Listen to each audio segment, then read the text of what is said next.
نحمده ونستعينه ونستغفره ونؤمن به ونتوكل عليه ونعوذ بالله من شرور أنفسنا ومن سيئات أعمالنا من يهده الله فلا مضل له ومن يضلله فلا هادي له ونشهد أن لا إله إلا الله وحده لا شريك له ونشهد أن سيدنا وسندنا وحبيبنا وشفيعنا ونبينا ومولانا محمدا عبده ورسوله صلى الله تعالى عليه وعلى آله وأصحابه وبارك وسلم تسليما كثيرا كثيرا أرسله الله تعالى إلى كافة للناس بالحق بشيرا ونذيرا وداعيا إلى الله بإذنه وسراجا منيرا أما بعد فأعوذ بالله من الشيطان الرجيم بسم الله الرحمن الرحيم إن فرعون علا في الأرض وجعل أهلها شيعا يستضعف طائفة منهم يذبح أبناءهم ويستحيي نساءهم إنه كان من المفسدين ونريد أن نمن على الذين استضعفوا في الأرض ونجعلهم أئمة ونجعلهم الوارثين ونمكن لهم في الأرض ونري فرعون وهامان وجنودهما منهم ما كانوا يحذرون وأوحينا إلى أم موسى أن أرضعيه فإذا خفت عليه فألقيه في اليم ولا تخافي ولا تحزني إنا رادوه إليك وجاعلوه من المرسلين صدق الله مولانا العظيم وصدق رسوله النبي الأمي الكريم ونحن على ذلك لمن الشاهدين والشاكرين والحمد لله رب العالمين اللهم صل على محمد وعلى آل محمد كما صليت على إبراهيم وعلى آل إبراهيم إنك حميد مجيد اللهم بارك على محمد وعلى آل محمد كما باركت على إبراهيم وعلى آل إبراهيم إنك حميد مجيد اللهم صل على محمد وعلى آل محمد كما صليت على إبراهيم وعلى آل إبراهيم إنك حميد مجيد اللهم بارك على محمد وعلى آل محمد كما باركت على إبراهيم وعلى آل إبراهيم إنك حميد مجيد اللهم صل على محمد وعلى آل محمد كما صليت على إبراهيم وعلى آل إبراهيم إنك حميد مجيد اللهم بارك على محمد وعلى آل محمد كما باركت على إبراهيم وعلى آل إبراهيم إنك حميد مجيد معزز محترم মুরব্বিয়ান কেরাম, মুসল্লিয়ান ইজাম, আল্লাহ তাআলার কালামের আশেক, দিন দরদি মুসল্লি ভাইয়েরা, আল্লাহ পাক রব্বুল আলামিন দয়া করে, মায়া করে, মেহেরবানি করে মাগরিবের নামাজ জামাতের সঙ্গে মসজিদে আদায় করার পর ইশার নামাজের পূর্বে আল্লাহর ঘর মসজিদে আল্লাহর কালামের বরকতময় এই মজলিসে উপস্থিত হয়ে আল্লাহর কালামের কিছু অংশ আমাকে তেলাওয়াত করার এবং আপনাদেরকে তেলাওয়াতকৃত সে আয়াতগুলো শ্রবণ করার যে তৌফিক দিয়েছেন, এই জন্যে উভয় জামাতের আল্লাহর শুকরিয়া আদায় করা দরকার। শুকরিয়া আদায় করি আলহামদুলিল্লাহ।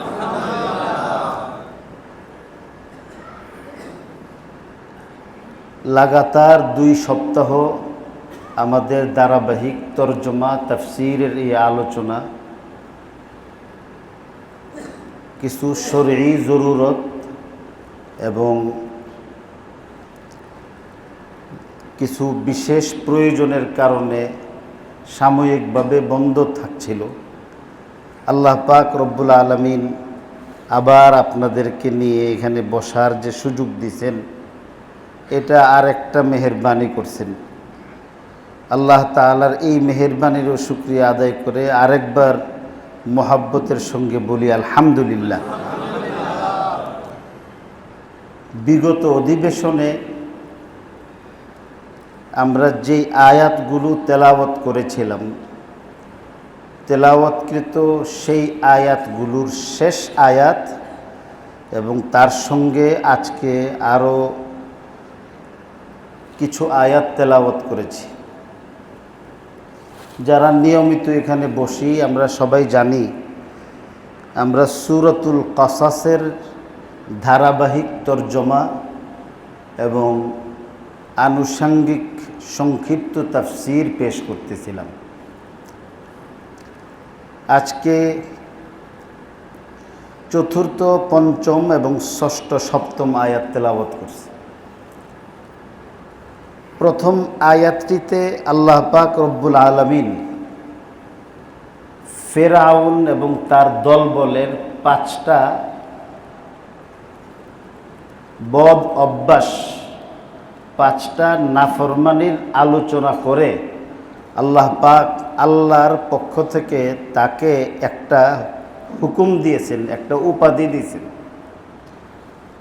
আল্লাহর দুশমনদের জন্যে যেই উপাধি আল্লাহ ব্যবহার করেন, এমন পাওয়ারফুল একটা উপাধি তাকে দিয়েছে। 5টা কি অভ্যাস ছিল তার, আল্লাহ পাক রব্বুল আলামিন নিজেই একে একে সূরাতুল কাসাসের 4th আয়াতে এ সম্পর্কে স্পষ্ট আলোচনা করেছেন। এই বদ অভ্যাসগুলো ফেরাউনের কেন সৃষ্টি হয়েছিল, এমনিতেই তো আর কিছু হয় না, এটার একটা প্রেক্ষাপট ছিল।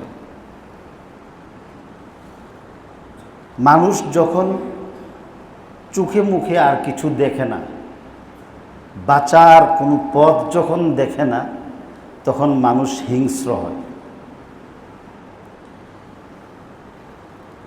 তর্ক বিতর্কে পরাজিত ব্যক্তি যখন আর যুক্তি খুঁজে পায় না, তখন গালিগালাজ করে। কেন? যে সে আর কোনো মতেই কুলাইতে পারতেছেন না, এই জন্য ক্ষেপে গেছে। তাহলে এই লোকটা যে ক্ষেপলো, এই ক্ষেপার পেছনে একটা কারণ আছে, বিনা কারণে কিন্তু সে ক্ষেপে নাই। মানুষে বলে যে বিনা বাতাসে পাতা কখনো লড়ে না। পাতা, গাছের পাতা নড়লে বুঝতে হবে বাতাস আছে। তো তার মধ্যে যে এই বদ অভ্যাস সৃষ্টি হলো, কেন হলো? আজকে সৌভাগ্যক্রমে আমাদের এই মসজিদের মধ্যে মাদ্রাসার তালেবে এলেম ছাত্রদের একটা জমাত আসছে। মাদ্রাসার মধ্যে যে পাঠ্যপুস্তক আছে আমাদের, এর মধ্যে ফার্সি সাহিত্যের পাঠ্যপুস্তক হইল গুলিস্তান। পুরাটা পড়ানো হয় না, এর নির্বাচিত কিছু অংশ পড়ানো হয়। আদিকালে তো পুরাটাই পড়ানো হয়েছে, আর না হয় ছাত্ররা নিজেরাই পুরাটা পড়ছে। কারণ ওই যুগের ছাত্ররা মোবাইল নিয়ে, ফেসবুক নিয়ে আর পবিত্র ইউটিউব শরীফের সুহবত থেকে ওনারা বঞ্চিত ছিলেন, এগুলি পাইত না। তো এই জন্যে রাত কি রাত ফেসবুক শরীফের খেদমতে, ইউটিউব শরীফের খেদমতে, অথবা আরও এই ধরনের কোনো নোংরা জিনিসের মধ্যে ছাত্রদের সময় ব্যয় করার সুযোগ ছিল না। আমি কয়জন আলেমের কথা বলবো আজকে, এখন যাদেরকে আমরা বড় দেখি, আগের লোকদের কথা তো অনেক কঠিন। এখনও যারা এলেমের ময়দানে, শিক্ষকতার ময়দানে, তাদরিসের ময়দানে, তাসনিফের ময়দানে আজকে যারা আকাশের মধ্যে বিচরণ করতেছেন, যাদেরকে নিয়ে আমরা গর্ব করি, তাদের জিন্দেগি, তাদের শৈশবকাল এবং ছাত্রকালটা আপনারা খুঁজে দেখেন, এরা কাপড় ধোয়ারও সময় পাইছে না, কাপড় ধোয়ার সময় পাইছে না। হযরত মাওলানা আব্দুল হাই লখনভী রহমতুল্লাহ আলাইহি জমিদার খানদানের সন্তান ছিলেন। তো উনি পড়াশোনা করতে গিয়ে একদিন দেখতেছে খুব প্রচণ্ড তৃষ্ণা পাইছে পড়ার মধ্যে। তো খাদেমকে পানি খুঁজছে, যে এক গ্লাস পানি দাও। তো পানি খুঁজছে, তো খাদেম যখন পানি আনতে গেছে, তো ওনার আব্বা বলেন যে কেন আসছো? আব্দুল হাই সাহেব পড়তেছেন, তৃষ্ণা পাইছে, পানি খুঁজছে। তো ওনার আব্বা কান্না শুরু করছেন, হায় হায়, আমার খানদানের মধ্যে মনে হয় এলেম থাকবে না। কারণ একজন তালেবে এলেম এলেম চর্চার মধ্যে লিপ্ত হওয়ার পরে এলেমের তৃষ্ণাটা এত প্রকট হয় যে পড়তে লাগলে তখন পানির তৃষ্ণা লাগলো না কি লাগলো এটা বলতে পারে না। পড়তে গিয়ে যদি তার পানির পিপাসা পাইছে এটাই যদি বুঝতে পারে, তাহলে পড়ার মধ্যে কোনো মনোযোগ নাই। এজন্য বাবা কান্না শুরু করছেন। আমরা আমাদের ছেলেদের কাছে বললে বা এই সমাজের ছাত্রদের কাছে বললে এরা বলবো কি আমরা গাল গল্প করতেছি, মজা করতেছি, বুঝবেই না, বিশ্বাসই করবে না যে এটা কি। তো এভাবে তখন উনি ওনার আব্বা পরীক্ষা করছেন যে এক গ্লাস পানি না দিয়া এক গ্লাস কেরাসিন তেল দিয়ে দিয়েছে। নিয়ে কিছু বলবা না, টেবিলের মধ্যে রেখে দিবে। টেবিলের মধ্যে রাখছে, পড়তেছে, আর উনি এইভাবে নিয়ে এইভাবে পানি খাইয়ে ফেলছেন। আসলে তো পানি পান করেন না, উনি কেরাসিন খাইছে।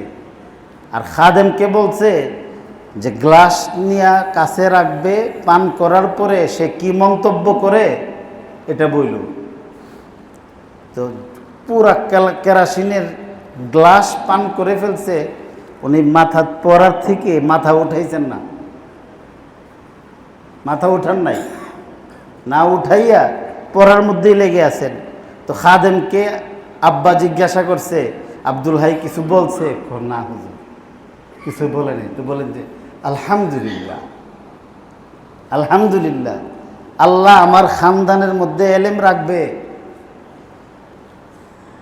টঙ্গী বাজার মসজিদের মধ্যে আপনি যে নামাজ পড়তে আজকে আসছেন, অমুক মাদ্রাসার মধ্যে আপনি পড়তেছেন, অমুকখানে পইরা আমরা ডিগ্রি নিয়ে আইছি। আমরার মতো সৈয়দ আলীদের কারণে দিন ইসলাম টিকে রয়েছে না। এই সমস্ত মহামনীষীদের কুরবানির দ্বারাতে আল্লাহ তাআলা ১৫০০ বছর পর্যন্ত সফর করাইয়া ৬৫০০ কিলোমিটার দূরের বাংলাদেশ পর্যন্ত দিন ইসলাম পড়েছে। এমনি আইছে না, গাঙ্গে দিয়া তুরাগ নদী দিয়া কচুরি পানার মতো ভাইসা আইছে না। এগুলি এটার পেছনে মেহনত আছে। তো আমি বলতেছিলাম যে ফেরাউনের এই আকাম করার দরকার পড়লো কেন? বাতাস ছাড়া তো পাতাও লড়ে না। তো ফেরাউন একদিন স্বপ্ন দেখছে যে একটা বিশাল বড় আগুন দুর্ভাগ্যবশত আজকের বাইতুল মুকদ্দাস, যেটা ইসরায়েলি দুষ্ট লোকদের কবলের মধ্যে আজকে পড়ে আছে, যে গাজ্জাকে আজকে ধুলির সঙ্গে মিশাইয়া দিছে। মসজিদের স্ট্রাকচারগুলিও নাই, মিনারাগুলি ভাঙ্গা দিছে, ইট ইট খুলে পড়ে রয়েছে। এই ভগ্নস্তূপের মধ্যে দাঁড়াইয়া মুয়াজ্জিন আজান দিতে পারে না, তার গলা ভেঙ্গে আসে দুঃখে। আমরা তো এসি ২-৩ বার বন্ধ হয়েছে, মেজাজ খারাপ হয়ে গেছে। আর এই বৃষ্টির মধ্যে আমাদের মাথার মধ্যে পড়লে বৃষ্টি পড়তো, আর তাদের মাথার মধ্যে বোমা পড়ে। বৃষ্টি হয়, পানির বৃষ্টি হয় না, তাদের মাথার উপর বোমার বৃষ্টি হয়। কিন্তু সেখানের মধ্যেও কিন্তু তারা দাঁড়ায় নামাজ পড়তেছে। তার নামাজ আর আমার নামাজ, সেখানকার নামাজ আর এখানকার নামাজ এক না। ওই নামাজের হাল ভিন্ন, ওই নামাজের হাল ভিন্ন। এই যে গাজ্জা, বুখারী শরীফের মধ্যে সম্রাট হিরাকল, আরবিতে হিরাকল বলে, ইংরেজিতে হিরাক্লিয়াস বলছে। এই সম্রাট হিরাক্লিয়াসের সঙ্গে আবু সুফিয়ানের যে কথোপকথন হয়েছিল, এটা গাজ্জার মধ্যে। এই গাজ্জাকে এরা ভূমির সঙ্গে মিলাইয়া দিছে। এটা এদের পূর্বপুরুষদের ধর্ম, এটা আগের থেকেই চলে আসছে। তো ফেরাউন স্বপ্ন দেখে বাইতুল মুকদ্দাস থেকে একটা আগুন বের হয়েছে, আত্মপ্রকাশ করে। এটা উড়তে উড়তে ফেরাউনের অঞ্চল মিশরের মধ্যে আসছে, এবং মিশরে এসে অবাক করার মতো বিষয় হলো, বাদশার যে গোত্র, কিপ্তি গোত্র, তার গোত্রের যারে পাইতেছে ওইটারেই জ্বালাইয়া পুরাইয়া সারখার করতেছে। আর বনি ইসরাইল, ইয়াকুব আলাইসাল্লামের বংশধর, হযরত মুসা আলাইসাল্লাম যেই বংশের মধ্যে আসছেন, বনি ইসরাইলের যারা আছে এদের কাউকেই আগুন পোড়ায় না, আগুনে কোনো ক্ষতি হয় না। তো আগুনের ধর্ম তো যেই হাত দিবে তাকেই পোড়াইবে। এখানে সাদা কালা, শিক্ষিত অশিক্ষিত, হিন্দু মুসলিম তো কোনো পার্থক্য নাই। কিন্তু এই আগুনটা তার ধর্ম বিরোধী, তার স্বভাব বিরোধী কাজ করতেছে। একটা আগুন তো এখান থেকে উইরা আরেক এখানে আসে না, বাইতুল মুকদ্দাস থেকে আগুন, এটার উৎপত্তি হয়েছে। আসলো বাইতুল মুকদ্দাস না, থাকলো না বাইতুল মুকদ্দাস না, এটা চলে আসলো মিশরে। এবং আসার পরে আবার অদ্ভুতভাবে সে ফেরাউনের দলের লোকদেরকে খালি পুরাইছে, ঘরবাড়ি সারখার করতেছে। মুসা আলাইহিস সালামের তখন তো জন্ম হয় নাই, তো বনি ইসরায়েলের যারা আছে এদের কাউকে এই আগুন কোনো ক্ষতি করে না। এটা দেখে সে অবাক হলো এবং ভীত সন্ত্রস্ত হয়ে গেল। ফাদুইয়াল কাহানাতু ওয়াল কাফা ওয়াস সাহারা, বড় বড় যে আপনার জাদুঘর, এদেরকে সাহের বলে, আর জ্যোতির্বিদ্যায় যারা পারদর্শী, জ্যোতিষীদেরকে কাহেন বলা হয়। এই জ্যোতিষীদেরকে ডাকছে যে আমার এলাকায় জ্যোতিষ শাস্ত্রে কারা অভিজ্ঞ, পুরা সম্প্রদায়কে নিয়ে আসো। জাদুবিদ্যার মধ্যে অভিজ্ঞ কারা, তাদেরকে নিয়ে আসো। এখন জাদুকর সমিতির সদস্যরাও আইছে, এরপরে গণক সমিতির সদস্য ছোট বড় যা আছে সব আসছে। আর আরেকটা ওই যুগে একটা শ্রেণী ছিল যেটা আমাদের দেশের মধ্যে এখন নাই। এটা আল্লামা ইবনুল জৌজি রহমতুল্লাহ আলাইহি সম্পর্কে কিতাবও লেখছেন। এটাকে ইলমুল কিয়াফাহ বলে। এর খানিকটা হলো এখন যে আমাদের যে ফিঙ্গারপ্রিন্ট, যে দেখেন না যে ফিঙ্গারপ্রিন্ট, আরবিতে বাসমা বলে। এই ফিঙ্গার, একজনের ফিঙ্গারের সঙ্গে আরেকজনের ফিঙ্গার বনে না। রাসূলুল্লাহ সাল্লাল্লাহু আলাইহি সাল্লাম যখন হিজরত করতে গিয়েছিলেন, হিজরতের সময় কিন্তু মক্কা শরীফ থেকে যখন রওয়ানা দিছে, তো কাফেররা কিন্তু আল্লাহ রসুলের পিছু ধাওয়া করে একদম গারে সুর পর্যন্ত, এক সুর পর্বতের গুহার পাদদেশ না, শুধু এই গুহার আশপাশ পর্যন্ত পৌঁছে গিয়েছিল। কিভাবে? রাসূলুল্লাহ সাল্লাল্লাহু আলাইহি ওয়াসাল্লামের পায়ের ছাপ দেখে। তো ওই যুগের লোকেরা চোখের দৃষ্টি দিয়ে যে ফিঙ্গারপ্রিন্ট চিহ্নিত করতে পারত, এখন এর মেশিন দিয়েও এদের মতো এত নিখুঁতভাবে নির্ণয় করতে পারে না। এরা এত অভিজ্ঞ ছিল। এরা আরেকটা বিদ্যা ছিল যেটাকে ইলমুল কিয়াফা বলে। সেটা হলো কোনো ফিঙ্গারপ্রিন্টেরও কোনো দরকার নেই, যে চেহারা, সুরত, আকাশের রং, জমিনের হাল, বাতাসের সুরসুরি, এই সমস্ত বিষয়গুলির উপর চিন্তা করে গরু চুর কোনটা, কই গেছে, ছাগল চুর কোনটা, হ্যাঁ কি মাটির নিচেই আছে না উপরে আছে, এইগুলি পর্যন্ত এরা বের করতে পারত। হযরত মাওলানা মুফতি শফি সাহেব রহমতুল্লাহ আলাইহি একটা ছোট্ট ঘটনা বলছে। জাহিলি যুগে একবার জিন্নাতের মধ্যে একটা কৌতূহল জাগলো যে মানুষ এত অভিজ্ঞ যে কোনো কিছু চুরি হইলে বা সমাজের মধ্যে কোনো বিপর্যয় সৃষ্টি হলে এরা কোনো দৃশ্যমান কোনো আলামত, যেগুলো আমরা আলামত হিসাবে আমরা কাউন্ট করে থাকি। কোথাও দেখেন না আপনার, যদি কোনো মানুষ মারা যায়, দুর্ঘটনা হইলে, তখন পুলিশরা আগে আসে, এসে সুরতহাল একটা রিপোর্ট লেখে, সুরতহাল রিপোর্ট পেশ করে। সুরতহাল মানে কি? যে যেই ঘরটার মধ্যে খুনটা হয়েছে এই ঘরটার কি হাল, কি অবস্থায় সে পড়া ছিল, সে যখন নিহত ব্যক্তি পড়া অবস্থায় তার শরীরের অবস্থাটা কেমন ছিল, তার শরীরে কি কাপড় ছিল, কয়টা আঘাত ছিল, হাতটা কেমনে ছিল, পাটা কোথায় ছিল, দরজা জানালা কয়টা খোলা আছেন, কোনটা লাগানো আছেন, ভিতর দিয়ে কোনটা, এগুলি সুরতহাল রিপোর্ট। কেন? সমস্ত অপরাধীরা অপরাধ করার পরে নিজের অজান্তেই তার দরবার জন্য আলামত পেয়ে যায়। তার নিজের অজান্তেই সে কি করে, এখানে আলামত পেয়ে দেবো। মায়েরা গেছে, ছুরিটা লয়ে গেছে গা, খাপটা ফালাইতে হয়ে গেছে, এটার মধ্যে নাম আছে, মোবাইল নম্বর আছে, কি করবে? কোনো আলামত যদি না থাকে, মানুষ তো আর ক্ষুধা না যে আপনার আলিমুল গায়েব যে সব কিছু এমনি বের করবে। তো এই সুরতহাল রিপোর্টের উপর ভিত্তি করে অপরাধী শনাক্ত করা যায়, এই জন্য এগুলি ইয়া করে। তো ওই যুগের জাহিলি যুগের কথা আমি আরো বলছি। জাহিলি যুগের মানে হলো এরা মূর্খ, লেখাপড়া জানে না, এটা না। কিন্তু জাহিলি যুগের আরবি সাহিত্য এত উঁচু মাকামে ছিল যে এখন পর্যন্ত তাদের এই লেভেল ক্রস করতে পারে নাই। আমাদের মাদ্রাসায় পড়া সাবুল মুআল্লাকাত পড়া ইমরুল কায়েস, সে তো নবীজির আগের যুগের। এরা লেখাপড়া জানতো? ছিল নাকি?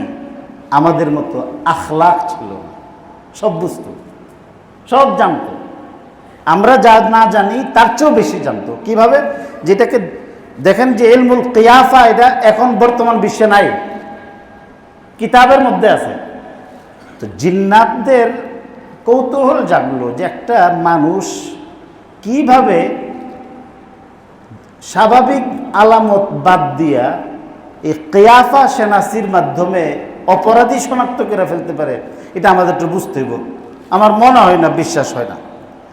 মদিনা শরীফের মধ্যে একটা জায়গা আছে না, এখানে ওয়া দিয়ে জিন বলে, ওইখানে গেলে গাড়ি এমনি চলে। তো অনেকে বলে কেউ না, বিশ্বাস করি না। তো যাই হোক, দেখবার জন্য অনেকে যায়। তো জিন্নাতরা মানুষের আকৃতি ধারণ করে আরব দেশের জাহিলি যুগে এক সর্দারের কাছে আসছে, বলছে আমাদের একটা লাল রঙের উট হারাইয়া গেছে, আপনাদের মধ্যে একজন অভিজ্ঞ কিয়াফা সেনাস আমাদের সঙ্গে দিয়ে দেন, আমরা এই লাল উটের চুটটারে খুঁজে বের করতে চাই। তখন ওই ছেলেপেলেরা মার্বেল খেলতো না আগে, যে ওনাদের সামনেই কয়েকটা বাচ্চা এমন খেলাধুলা করতেছিল, কয় এদিকে কান দিছে, দিয়া বলছে যা এর সাথে চলে যা। তো উনি তো এভাবে টান দিয়ে দিয়ে দিছে, মানে এটা, এই কাজটা এত বড় কিছু না যে এটার জন্য আমাদের মধ্যে আবু তাহের বাইরে পাঠানো লাগবো, নাহলে আমরা আব্দুল সত্তার বাইরে পাঠানো লাগবো, এমন অভিজ্ঞ মানুষ পাঠাইবার কোনো দরকার নাই। দর্শক যা লেয়া যায়, এটা পাঠাই দিছে। কিছু দূর যাওয়ার পরে এই ছেলেটা জিন্নাতের সঙ্গে উটের ওপর বসা আকাশের মধ্যে তাকাইছে। তাকাইয়া দেখে কি যে চিলগুলো যে উড়াল এইভাবে উঠতে থাকে, তো হয় এইভাবে পাখা নাড়ায়, আর না হয় পাখা এইভাবে সমান করে ধরে রাখে। কিন্তু সে হঠাৎ করে ওইদিকে তাকায় দেখে কি যে কতগুলি এমন চিল, এটা পাখা নাড়াইতেছেও না, আবার এভাবে সমান করেও রাখে নাই, গুটায় রাখছে, কিন্তু আকাশে ভাসিয়ে দিচ্ছে। এটা দেখার পরে বাচ্চাটা চিৎকার শুরু করছে, বলতেছে ওমা ফাকাতুম জামালান ওয়ালাস্তুম বেইনসান, তোমরা উটও হারাইছো না, আর তোমরা কোনো মানুষও না, মানুষের আকৃতি ধইরা আমাদেরকে ধোঁকা দেওয়ার জন্য আসছো। চিৎকার শুরু করছে, কোনো মেশিন দিয়ে বাইর করছে না। এই হাল দেখে কি করছে, এরা যে মানুষটা এটাও সে ফাইন্ড আউট করছে, এবং এদের যে কোনো লাল রঙের উট হারায় নাই সেটাও কিন্তু বলে ফেলছে, এটা বাচ্চাই বলছে। তো ওই যুগে মানুষ অশিক্ষিত ছিল না, শিক্ষা দীক্ষা ছিল কিন্তু শিক্ষার উপর আমল ছিল না। চুরি করা অন্যায় জানতো কিন্তু চুরি করতো, ব্যভিচার করা হারাম এটা বুঝতো, যে মানুষ মানবীয় কর্ম না এটা, এরপর এরা এই কাজগুলি করত। তো ফেরাউন যখন এই সমস্যার পড়লো, তো সমস্যার পড়ার পরে এটার সমাধানের জন্যে উনি জাদুকরদেরকে ডাকাইলেন, পাশাপাশি যারা আপনার জ্যোতিষ তাদেরকেও ডাকাইলেন, আবার সঙ্গে সঙ্গে যারা জাদুকরও না, জ্যোতিষও না, কিয়াফা সেনাস এদেরকেও ডাকাইলেন। এই 3 শ্রেণীর মানুষকে এনে একসঙ্গে তাদের কাছে সমাধান চাইলেন যে আমি কি স্বপ্ন দেখলাম বলো এটা। তো বলার পরে প্রত্যেকেই যার যার মতো করে এটার চিন্তা করছেন, গবেষণা করছেন, করে এটার ফলাফল আসলো এক দলের সাথে আরেক দলের কোনো দেখা নাই। 3 দলের অভিমত রিপোর্ট প্রধান রাষ্ট্রপ্রধানের কাছে কমিশন তো বানাই দিছে।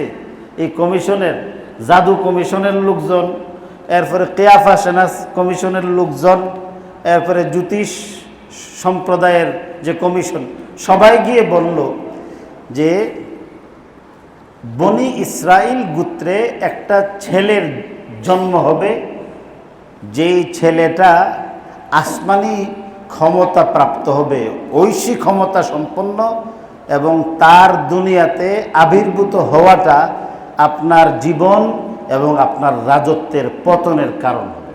সব এক কথা বলে দিছে। জাদুঘর এই কথা বলল, কেয়াফা সেনাসে এই কথা বলল, জ্যোতিষরাও এই কথা বলল। তাহলে এটার সমাধান কি? এই প্রেক্ষাপটে তাদের এই পরামর্শের ভিত্তিতেই একটা নতিজায় তারা পৌঁছল যে আমার রাজত্বের পরিসমাপ্তি হবে বনি ইসরাইল গোত্রে জন্ম নেওয়া শিশুর কারণে, ছেলের কাছে। মেয়েরা তো তাহলে আমার সামনে কোনো সমস্যা না। ওইটার থেকে লেডিস ফার্স্টের জিন্দিগি আরম্ভ হয়েছে, খালি মেয়ে লোকের দরদ। যেদিন থেকে মেয়ে লোকের অধিকার রক্ষার জন্য তথাকথিত নারীবাদীরা আন্দোলন শুরু করছে, তখন থেকেই মেয়ে লোকের কপালের মধ্যে জারুর বাড়ি পড়ছে। তখন থেকে সংসার ভাঙ্গা আরম্ভ হয়েছে, কোনো সংসার নেই। তো ফেরাউন তখন যেহেতু আর কোনো উপায় দেখতেছে না, এখন তার রাজত্ব চলে যাওয়ার যখন কারণ হয়ে দাঁড়াইছে, আর কোনো পথ নাই। ইযা ইয়াইসাল ইনসানু তালা লিসানুহু, ইযা ইয়াইসাল ইনসানু তালা লিসানুহু কাসিন্নুরি মাগলুবিন ইয়াসুলু আলাল কালব। মানুষ যখন হতাশাগ্রস্ত হয়, যখন মানুষ ডিপ্রেশনে আক্রান্ত হয়, পথ যখন আর দেখে না, চোখ মুখ অন্ধকার দেখে, তো তখন তার জিহ্বা লম্বা হয়, প্রগলভ হয়ে দাঁড়ায়। যেমন বিড়ালে কুকুরের সঙ্গে লড়াই করে, যখন আর কুকুরের সঙ্গে কুলাইতে পারে না, তখন বিড়াল হওয়ার পরও জান বাঁচাইবার জন্য কুকুরের গালের মধ্যে খামচা মারে। তো ফেরাউন এমন হতাশ হয়ে বনি ইসরায়েলের উপর সে অত্যাচার, অবিচার, জুলুম, অন্যায় আরম্ভ করছে। আল্লাহ পাক এই সম্পর্কে আলোচনা করতেছেন, ইন্না ফিরআউনা আলা ফিল আরদি وجعل أهلها شيعا يستضعف طائفة منهم يذبح أبناءهم ويستحيي نساءهم إنه كان من المفسدين। আল্লাহ তাআলা তার 5টা অত্যাচার, অনাচার, জুলুমের বিবরণ দিয়েছেন। আর এই 5টা জুলুমের এগেনিস্টে আল্লাহ তাআলা বনি ইসরায়েলকে 5টা পুরস্কারও দান করছে। জুলুম 5টা, পুরস্কারও 5টা। ফেরাউন প্রথম কি করছেন? আল্লাহ বলতেছেন, ইন্না ফিরআউনা আলা ফিল আরদ। আরদ পৃথিবীকে বলে, আবার আরদ জমিনকেও বলে। আবার আরদ বলতে পৃথিবীর সুনির্দিষ্ট কোনো একটা অঞ্চলও হতে পারে।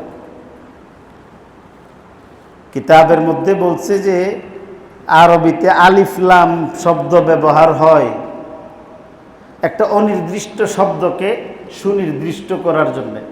এই আলিফ লামের একটা অর্থ হইল নির্দিষ্ট একটা বিষয়, যেটাকে আহদে খারেজি বলে। এখানে ফিল আরদ বলতে সারা পৃথিবী না, সারা পৃথিবীর মধ্যে নির্বাচিত একটা অঞ্চল, আর সেই অঞ্চলটা হইল মিশর। এখানে আরদনের অর্থ হইল মিশর। যে মিশরের ভূখণ্ডে ফেরাউন অত্যাচারী হয়ে উঠেছিল, জুলুম স্বৈরাচারের ভূমিকায় অবতীর্ণ হয়েছিল। 1 নম্বর সে জুলুম করলো, ঔদ্ধত্য প্রদর্শন শুরু করলো। আলা ফিল আরদ 1 নম্বর। 2 নম্বর ওয়াজআলা আহলাহা শিয়ান, মিশরের অধিবাসীদেরকে দলে দলে টুকরা টুকরা করে বিভক্ত করছিল। 2 নম্বর ইয়াস্তাদঈফু তাইফাতাম মিনহুম, মিশরের মধ্যে 2 শ্রেণীর জনগণ বসবাস করত। একটা ছিল ক্ষমতাসীন ফেরাউনের দলের লোক, কিপ্তি সম্প্রদায়। আরেকটা ছিল বনি ইসরাইল, নিরীহ, অসহায়, ভদ্র একটা সম্প্রদায়, যারা ঝগড়ার মধ্যে নাই, জুলুমের মধ্যে নাই, হানাহানির মধ্যে নাই, কাটাকাটির মধ্যে নাই, দেশ গড়ার পেছনে আছে, মানুষের উপকারের মধ্যেই সারা জীবন নিজেদের ব্যয় করছে। যারা দেশের মূল চালিকা শক্তি ভদ্র, এরাও বসবাস করত। কিপ্তি সম্প্রদায়, বনি ইসরাইল সম্প্রদায়। কিপ্তিদের দোষ, তাদের গুণ কি? যে কিপ্তি হলো ফেরাউনের বংশের, ফেরাউন এই বংশে জন্ম নিয়েছে। এই জন্যে ফেরাউনের বংশের হওয়ার কারণে তাদের কোনো আইন কানুন নেই। 7 খুন না 7,000 খুন মাফ। আর বনি ইসরাইলের এরা কোনো বৈধ দাবিও যদি পেশ করেছে, এটাও তাদের জন্য আইনের দৃষ্টিতে অপরাধ হয়েছে। বনি ইসরাইলের উপর কেমন জুলুম হইতো এটা বুজুর্গ আলাদিন বুঝাইছেন।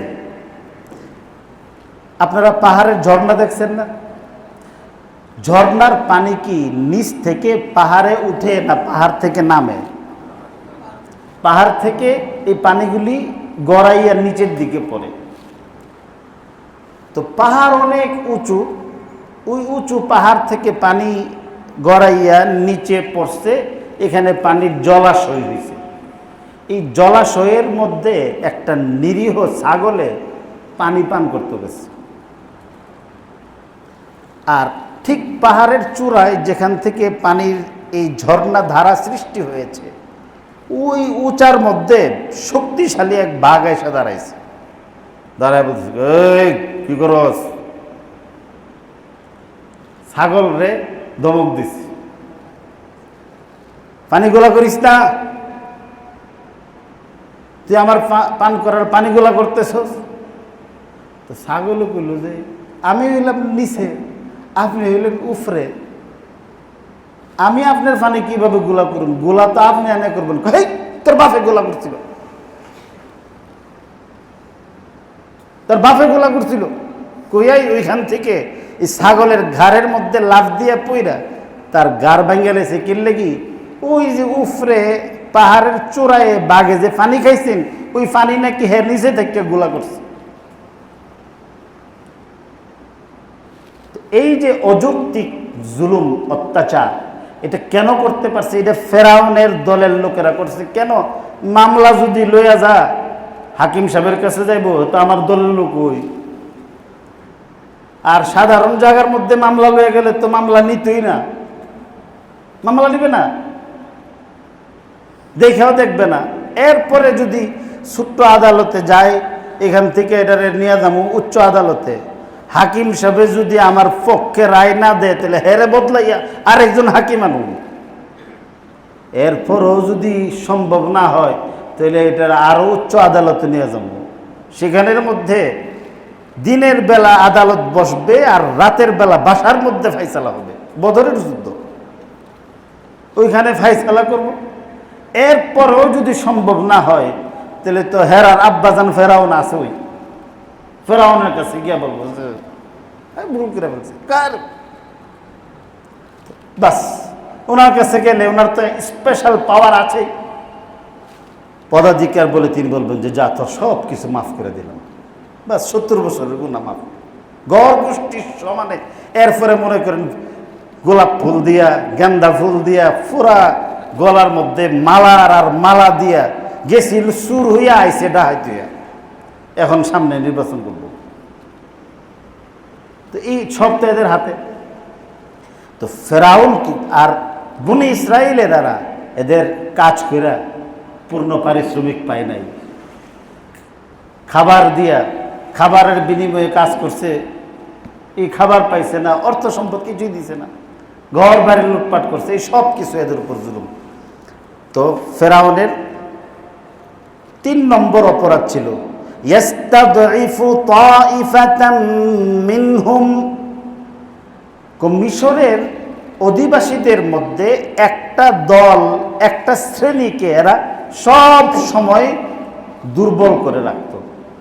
কোনটাকে দুর্বল করে রাখতো? একটাকে দুর্বল করে রাখতো, এর মানে হলো আরেকটারে কি করতো? সবল করে রাখতো। দুর্বল করে রাখতো বনি ইসরাইলকে। আর ক্ষমতার যা আছে অপব্যবহার করার শক্তি দিয়ে দিত কিপ্তি সম্প্রদায়কে। এই কাজগুলি কেন করছে?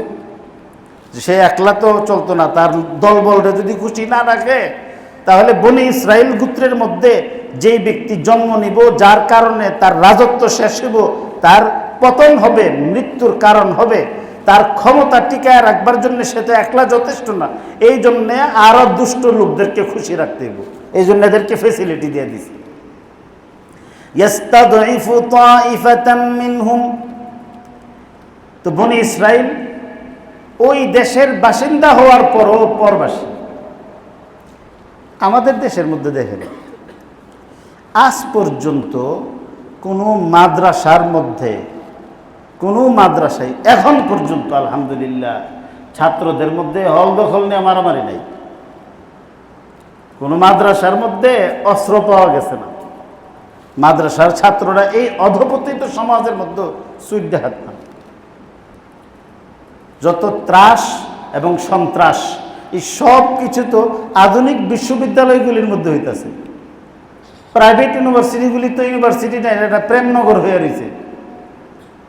প্রকাশ্যে আপনার অপকর্ম করতেছে। আমি নাম নিয়ে একদিন বলছি, নর্থ সাউথ ইউনিভার্সিটির মধ্যে দুইজন তালেবে এলেম ঢুকছে, একটা বেড আর একটা বেডি, বাথরুমের ভিতরে ঢুকার পরে দারোয়ানে গিয়া স্যাররা কিছু স্যার দুইজন ঢুকছে, কোথায় নাকি, তো দৌড়ায় তারা আসছে। তো আসার পরে দরজাত আওয়াজ দিছে, তো ভিতরের থেকে একটা ছেলে আর একটা মেয়ে বেরিয়েছে। এখান থেকে তো খুব বেশি দূরে না, এমন ঘটনা ঘটছে কিনা খুঁজে দেখেন না। এরপরে বাইরেছে, পরে জিজ্ঞাসা করছে, তোমরা দুইজন টয়লেটের ভিতরে কি করো? স্যার আমরা গ্রুপ স্টাডি করতেছিলাম। গ্রুপ স্টাডি মানে কি? তাকরার, মানে আমরা কিতাব তাকরার করতেছিলাম। তো কিতাব লইয়া বাথরুমের মধ্যে বেড়া আর বেডি গিয়া মাদ্রাসার মধ্যে তাকরার করছে। এত অপকর্ম সেগুলি হইতেছে, ওইগুলির কোনো তল্লাশি নাই। আর মাদ্রাসার মধ্যে বলে জঙ্গি তৈরি হয়। মাদ্রাসার মধ্যে জঙ্গি তৈরি হয় না, মাদ্রাসার মধ্যে তাহাজ্জুদ গুজার তৈরি হয়। মাদ্রাসার মধ্যে জঙ্গি তৈরি হয় না। এই 5ই আগস্টের পরে এই পরিবর্তিত বাংলাদেশের মধ্যে এখন এনজিওর কিছু লোক মাদ্রাসা এবং হুজুরদের এবং ইমাম সাহেব, হাফেজ সাহেবদের কলঙ্ক করার জন্য বলাৎকারী হুজুর নামে ব্লগ তৈরি করছে। কার বিরুদ্ধে আন্দোলন করছেন? কেউ কিছু বলে না। এটা মসজিদের মধ্যে বলে আকাম হইতেছে, মানে দ্বীনের সবগুলি শুবাকে ক্ষতিগ্রস্ত করার পরে এখন মসজিদ মাদ্রাসার দিকে এদের সেন দৃষ্টি পড়ছে। আর সুন্দর মাহফিল ময়দানের মধ্যে তো আমাদের যে ওয়াজ হয়, ওয়াজের মধ্যে মনে হয় ইসলামটা খালি নাজিল করছিল কাইজা কীর্তন করার জন্য। এখানে এই করতে হবে, সেই করতে হবে। আরে বাবা, নবীজি কি খালি ইতেই করছে, ফাড়াই লাইঙ্গে সিরা লাইঙ্গে? আরে বাবা, এইগুলি ছাড়া কি আর কোনো কথা নাই? আর এটা নিয়ে সবাই কি করতেছে? পাল্লাবাড়ি করতেছে। আখলাকের দিকে তো আমাদের পড়াশোনার দিকে মনোযোগ দেওয়া উচিত, আমলের দিকে মনোযোগ দেওয়া উচিত। আমার আব্বা বলতেন, আর মিয়া কাজের নাম হলো ইসমে আজম। কাজ করলে কোনো ধরনের আঙ্গে পাঙ্গে লাগে না। আর যে কাজ পারে না, হেই দেখবেন যে অত ধরনের উজুহাত, আরে তো ঠান্ডা এনে কিনলে কি, এটা মনে হয় কারেন্টটা ভালো করে পাইতেছে না। কেন? আসলে এইখানের এসির সমস্যা কি হে ধরতে পারতেছে? যদি কোথাও আমি বুঝছি না, তাহলে তো হের আর আনতো না। যেন কি বুঝি, কতক্ষণ এদিকে ঘুরবো, কতক্ষণ এদিকে ঘুরবো, একটা স্ক্রু ড্রাইভার কতক্ষণ খুলবো গালবো, এফলে করেছে না না, অনেক সমস্যা। এটা দেখতে হবে, সত্য কথা কেউ বলতে চায়। আরে বাবা, তুই না পারলে কবি যাবেন, পারি না, শেষ, খালি ঘুরাইব। তো ফেরাউন বনি ইসরায়েলের দোষ না থাকলেও দোষ, আর কিপ্তিদের গুণ না থাকলেও গুণ, দুইটা ভাগ করছে। এর দ্বারাতে যখন একটা রাষ্ট্রের বাসিন্দাদের মধ্যে এই বৈষম্য সৃষ্টি হয়, যারা বৈষম্য বিরোধী আন্দোলন করতেছে হেরাই বৈষম্যের আরো বড় ইয়া শুরু করবো, দেখবেন বেশি দিন নাই। হুজুর আবার এটা কি করতেছে? হুজুরে কি কোনো দলের নেই? খুঁজা দেখেন গা আমি কোন দলের। ততা বাদে গরম ভাতে বিলাই বাজার, গরম ভাতে বিলাই বাজার। তো ফেরাউন এখানে আর কোনো পথ না দেখে কি করছে, যে যখন দেখে যে তার গদ্দি টিকায় রাখতে হইব, এই গদ্দি টিকাইবার জন্যে সে মানুষ মারছে। এই 5 আগস্টের আগেও গদ্দির জন্য কত মানুষ মারা গেছে। এই গদ্দি টিকাইবার জন্যে কয়জন মানুষের লাশের হিসাব আপনি পাইছেন? এই গদ্দির জন্যে 5 আগস্টের আগেই শুধু মানুষ মারছে না, এখানে এতগুলি মাদ্রাসার ছাত্র শাহাদাত বরণ করছে। তাদের তো বৈষম্য বিরোধী আন্দোলনের দরকার ছিল না। চাকরির কোটা নিয়ে কি করছে? মেধানা কোটা নিয়ে আন্দোলন করছে। মাদ্রাসার ছাত্রদের তো এই কোটার আন্দোলনের মধ্যে অংশই গ্রহণ করানো লাগে না। এরপরে পাখির মতো গুলি করে বাইতুল নূর মাদ্রাসার সামনে এখানে মাদ্রাসার আলেমদেরকে, হাফেজ সাহেবদেরকে, ওলামা একরামকে পাখির মতো গুলি করে 73 জন মাদ্রাসা পড়ুয়া আলেমকে এরা শহীদ করছে। কেউ আওয়াজ বলে না। শাপলার মধ্যে এত মানুষ মারছে। শাপলা আপনারা কেডা আসলেন জানি না। মালিবাগ মাদ্রাসার আনোয়ার যখন মারা গেছিল, এই লাশ আমি নিছি। আমি জানি আমি কিভাবে সেখান থেকে লাশ নিয়ে গেছি। ওই রাত্রে জীবন বাজি রেখে এই লাশটাকে যখন লাশের সঙ্গে এরা খারাপ আচরণ শুরু করতেছিল, 3টা লাশ সামনে নিয়ে রাখছিল। একটা লাশ আমি নিয়ে আসছিলাম রাতের বেলা, ক্র্যাকডাউন আরম্ভ হওয়ার আগে, এবং এরপরে এই 2টা লাশ তো পড়াই ছিল পরের দিন দুপুর পর্যন্ত রাস্তার মধ্যে, শাপলার মধ্যে। ওইখানে এত এত মানুষ মারছে। কেন মারছে? একটা গদ্দির জন্য। এটা নতুন কোনো ইতিহাস না। এই ইতিহাস সৃষ্টি করেছিল এই ইতিহাসের জনক। এই ইতিহাস, এই মানব হত্যার এই যে জাতি, এই জাতির জনক হইল ফেরাউন। এ শুরু করছে ইস্তাদঈফু তাঈফাতাম মিনহুম, দুর্বল করছে। এরপরে যখন কোলাইতেছে না, পরে বলছে ইউযাব্বিহু আবনাআহুম, এদের সব পুরুষদেরকে জবাই করে ফেলো। যত ছেলে নবজাতক জন্মগ্রহণ করবে তাকে তোমরা জবাই করবে। কেন? তার রাজত্বের জন্যে, তার তখ্তের জন্যে, সিংহাসনের জন্যে হুমকি হলো পুরুষ। আমরা দেশের মধ্যে নারী নেতৃত্বের জন্যে কত চিল্লাচিল্লি করতেছে, দেখছেন না? আপনারা ইতিহাস পড়ে দেখেন, এই 47-48 জন প্রেসিডেন্ট আমেরিকার মধ্যে হয়েছে, এখন পর্যন্ত কোনো মেয়ে লোক প্রেসিডেন্ট হয় নাই, এখন পর্যন্ত না। এবং এই যে ক্লিনটনের বউ যে হিলারি কিন্তু নির্বাচনে পাশ করার কথা, এই নির্বাচন বদলাইয়া ব্যালট উল্টাইয়া ফেলার এই ইতিহাস এরাই সৃষ্টি করছে, মুসলমানরা সৃষ্টি করে নাই। কেন? নারী নেতৃত্ব এরাও গ্রহণ করে না। এদের দেশের মধ্যে পুরুষদেরকে নেতৃত্ব দিয়ে রাখছে। একদম বলা হয় যে উচ্চ পর্যায়ে নারীদের মধ্যে ক্ষমতাসীন ছিল এদের পররাষ্ট্রমন্ত্রী কন্ডোলিসা রাইস, যে কাল্লাবেডিরা, সে ছাড়া আর কাউকে এত ভালো কোনো পদের মধ্যে ওদেরকে নেয় না।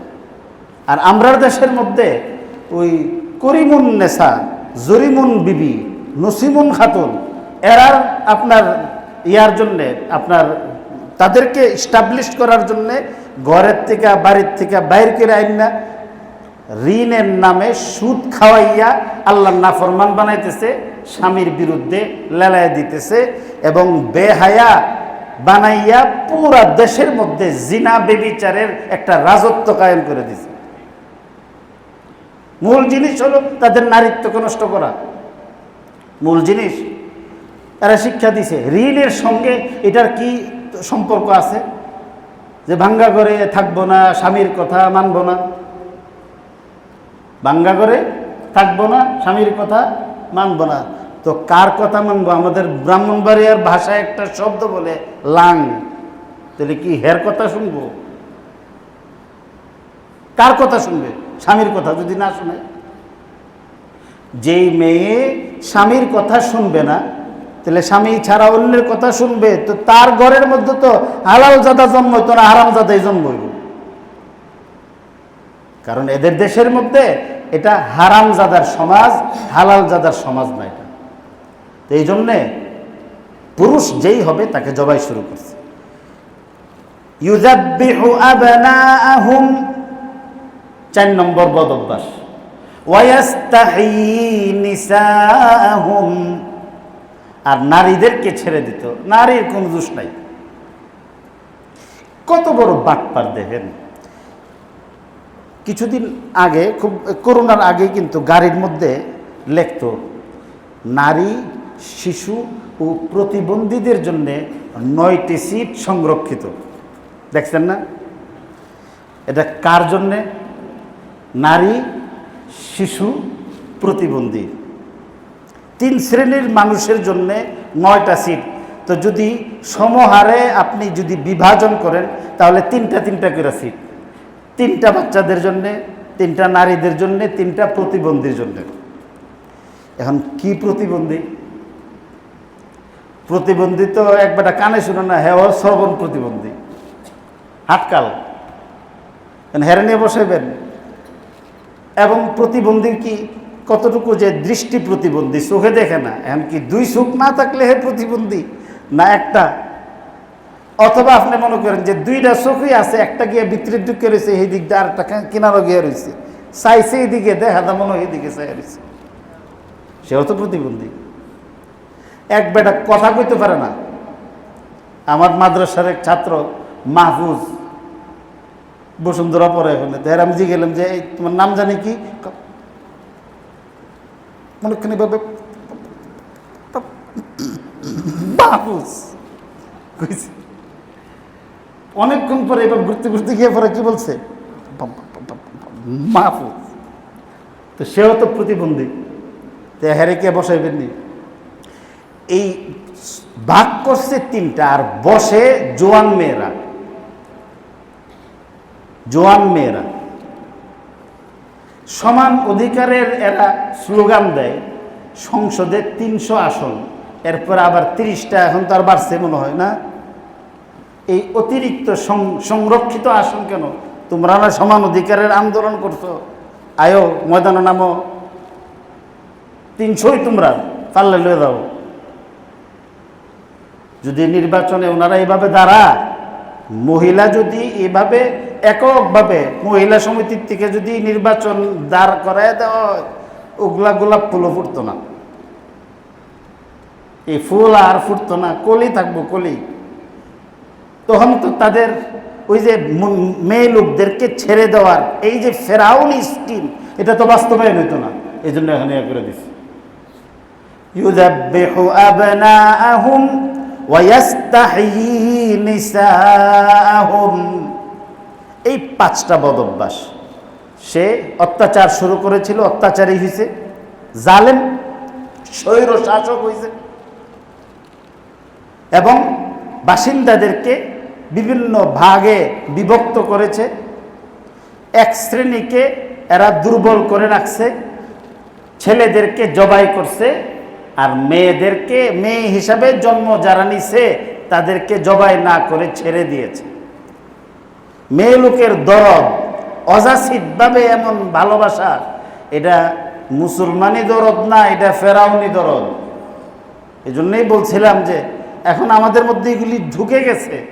এটা বৃদ্ধ মানুষ রাস্তার মধ্যে পড়ে গেলে তারে সাহায্য করার জন্য মানুষ কম আগাই আসে। বৃদ্ধা মহিলাও যদি পইরা দা তাইলেও তারা সাহায্য করবার জন্য আগাই আসে না। আর আলটা মডার্ন বালকেরা লিপস্টিক, সুনো, আলতা, কেরাসিন মেরাসিন লাগাইয়া এরপরে সুক্কা জুতা ফিন্দা হঠাৎ কেটে গেছে কাফিরা, পিছলাই এখনো গেছে। এই যে আমাদের এখানে নামানোর যে টাকা হাইটটা গেছে গিয়া এমন পড়া পড়ছে, এখন দেখবেন যে আশপাশের রিক্সাওয়ালাতে শুরু করে দোকানদার যা আছে এরা সহ চলে দেব। আহা আফা কষ্ট হয়েছে, আফার খেদমত করার জন্য সবাই আগে গেছে। আরে বাবারে, তোর মতো এত দরদি মানুষ কই আসছে এতদিন পর্যন্ত? আর যারা মনে করেন যাইতে পারছে না, ওনারা আফসোস করছে, আরে না আমি আসলে গেলাম বলে দেখছি আপনি গিয়ে যখন ওনার হেল্প করে ফেলছেন, হেল্প করবার লেগে গেছে? এত ভালো মানুষ আপনি? কদিন আগে দিয়ে বুড়া বাটা ফেরা গেল, তখন দিয়ে আপনি ফেরা চাইছেন না। এগুলি শয়তানি ওয়াসওয়াসা, এটা নেক সুরতে শয়তানি গুনাহের কাজ। এইভাবে আসে গেলে কি? তো মেয়ে লোকের দিকে অযাচিত দরদ দেখানোটা এটা কোনো ভালো মানুষের কাজ না। তাদের যে ন্যায্য অধিকার আছে আমরা তাদের প্রতি সহানুভূতিশীল হব, কিন্তু সহানুভূতিশীল হওয়ার ছদ্মাবরণে এখানে না জায়েজ যৌন তৃপ্তি যেন মেটানোর অভিলাষ না থাকে, সেটা চিন্তা করতে হবে।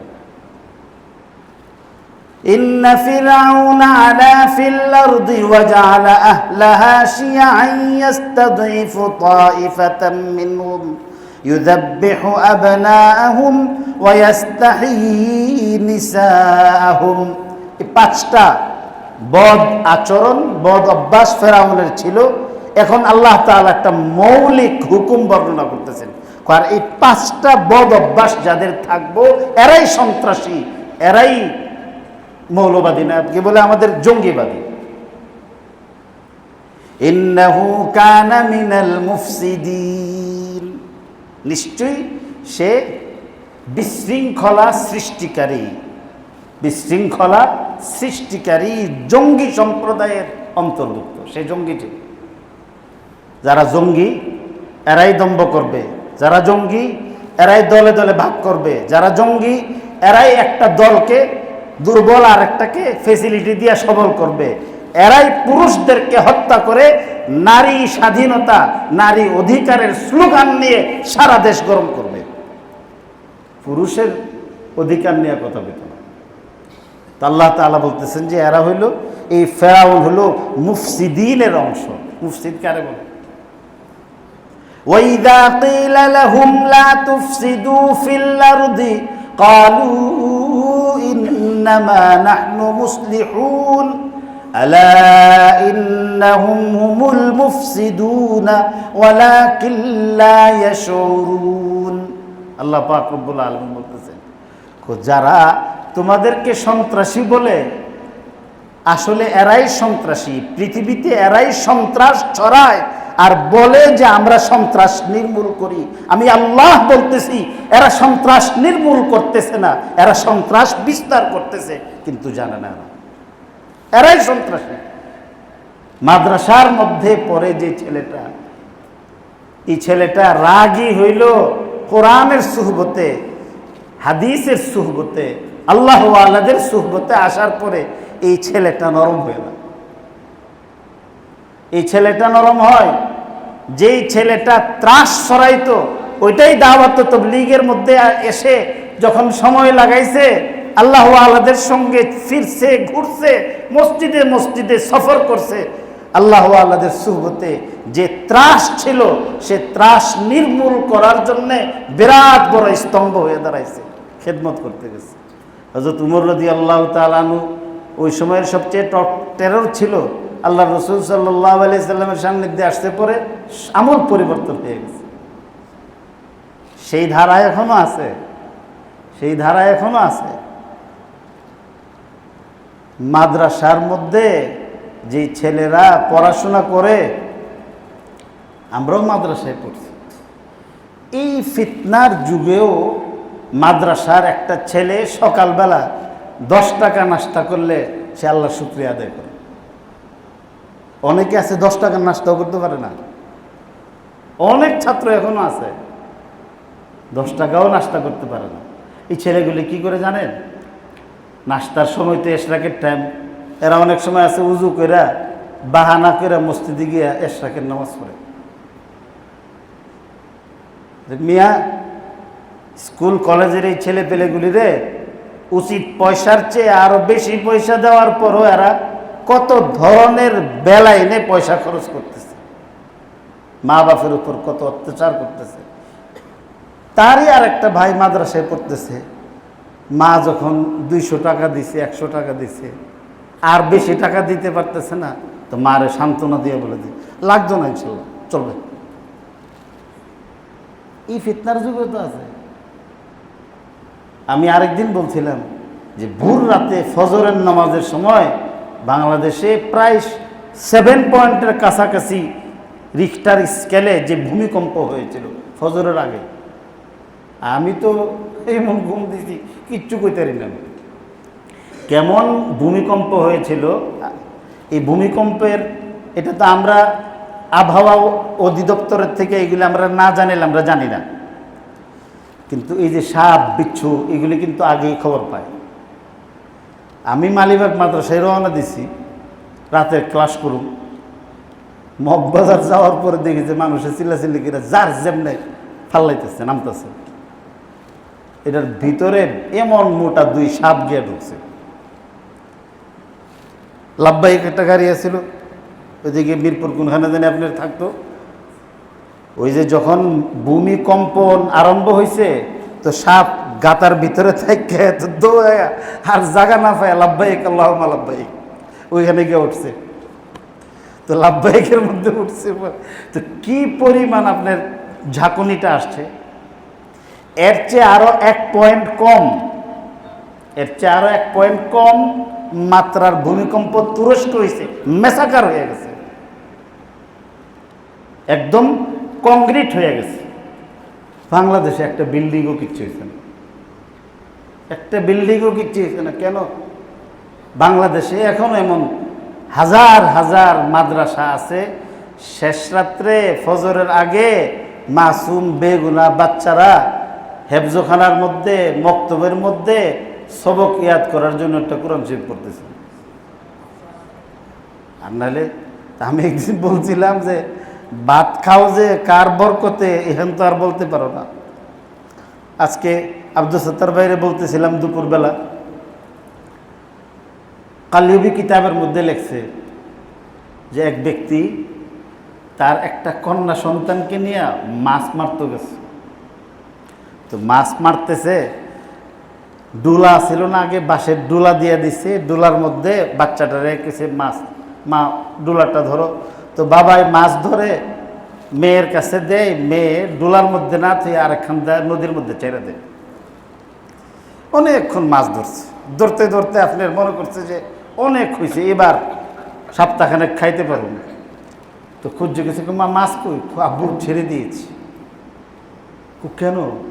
মাছ ধরলে দেখেন না এমনি মুখ লারা না, তো মুখের এই হরকত দেখা সে বলতেছে, বাচ্চা মানুষ বলতেছে, আব্বু এই মাছগুলি দেখছি আল্লাহর জিকির করে, তো আল্লাহর জিকির করে এই জন্য এটাকে আমার খাইতে মন চাইছে না, আমি ছেড়ে দিছি। তাহলে খাবো কি? মাছ যে ছেড়ে দিছ, আল্লাহর জিকির করে এই সম্মানে ছেড়ে দিছি, আল্লাহ খাওয়াবো। এটা বাচ্চা, এটা মুসলিম সমাজ, একটা মুসলিম সমাজের বড়দের কথা তো অনেক, এটা বাচ্চার মুখেও আল্লাহর উপর এই ভরসা থাকে। আল্লাহ ভরসা তাওয়াক্কুল যে বলেন, তাওয়াক্কুল আল্লাহ খাওয়াবো। বাচ্চা দিলে আসো, ঠিক আছে যাই।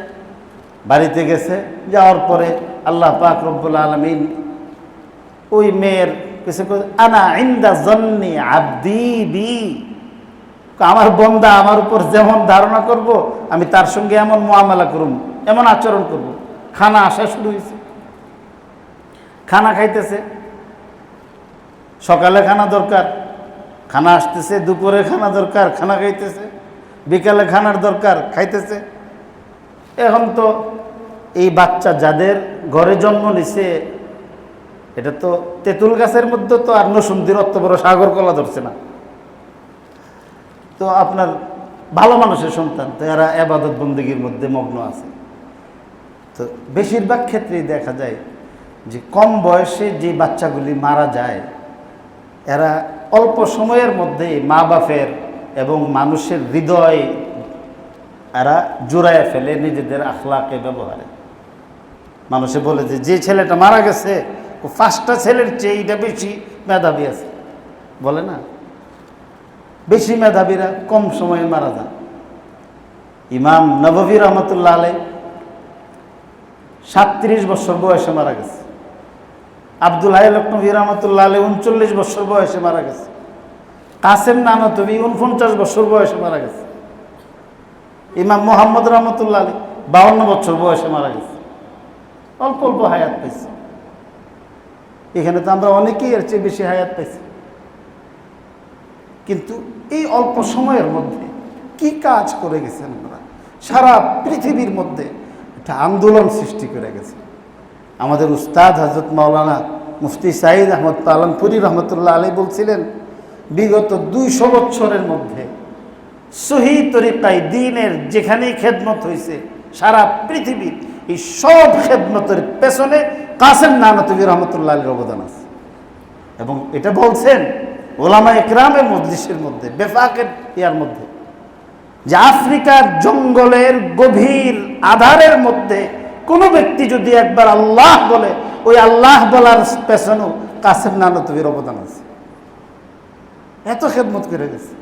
তো এই বাচ্চাটা কদিন করে গেছে ময়রা, মারা যাওয়ার পরে এতদিন তো খাইছে, আসমানি খাওয়ান বুঝে নিত কেমন খানা, এই খাইয়া জিব্বা তো লম্বা হয়েছে, সকালবেলা এখন আর তো খানা আসে না। এতদিন মনে করছে যে আমি যে মাছ ধরা ছেড়ে দিছি আমার কারণেই মনে হয় আল্লাহ খাওয়াইতেছে। আমরা মনে করি না, আমরা মনে করি কি যে মনে হয় আমাদের কারণে এখনো পৃথিবীটা বাচ্চা আছে।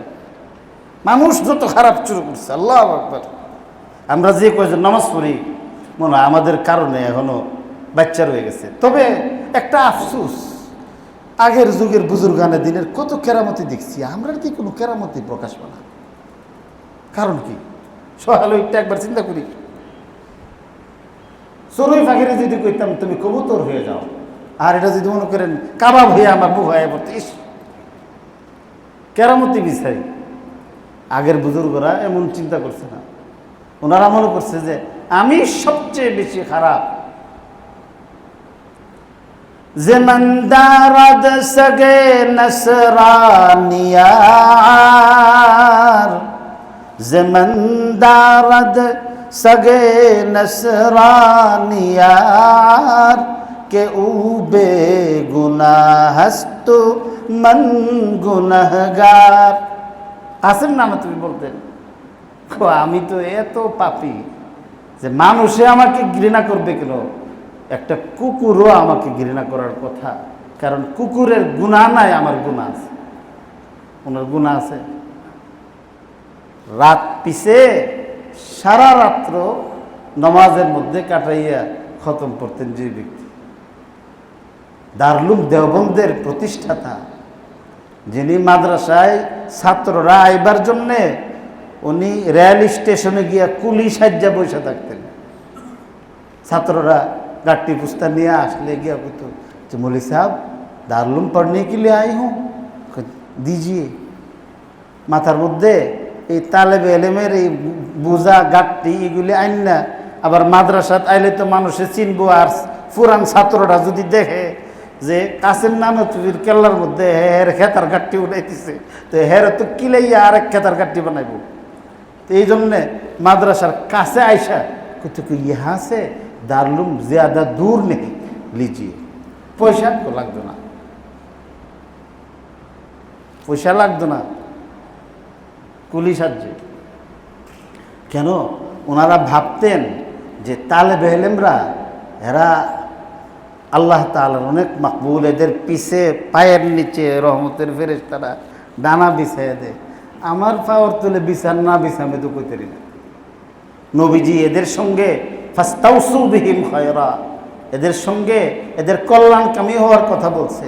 একটা তালেবে এলেম এখান থেকে রিক্সা দিয়ে যদি যায়, কুলিরে যদি সে 8 আনা পয়সা দিয়া দেয়, এটা তো তার জন্য অনেক। এই পয়সাটা দিয়ে তো সে একটু দুধ কিনা খাইলে তার এলেমের মধ্যে মদত হইব, এটা দিয়ে সে কলম কিনতে পারবো, এটা দিয়ে সে খাতা কিনতে পারবো। আমার তো শরীরে শক্তি আছে, আমি এই পূজা বাইলে আমার কোনো ইজ্জত যাইতো না। কাসেম নানতুবি রহমতুল্লাহ আলাইহি ছাত্রের পূজা মাথাত নিছে, ওনার ইজ্জত গেছে না। আর আমার সৈয়দ আলী এমন আমার নিজের জুতা হান নিলে আমার ইজ্জত যাবে, বেশ কম এতটুকু। যাই হোক, তো পরে খানা বন্ধ হয়ে গেছে। উনি তো মনে করছে যে আমার কারণে মনে হয় আল্লাহ খানা খাওয়াইতেছে আমার পরিবারে।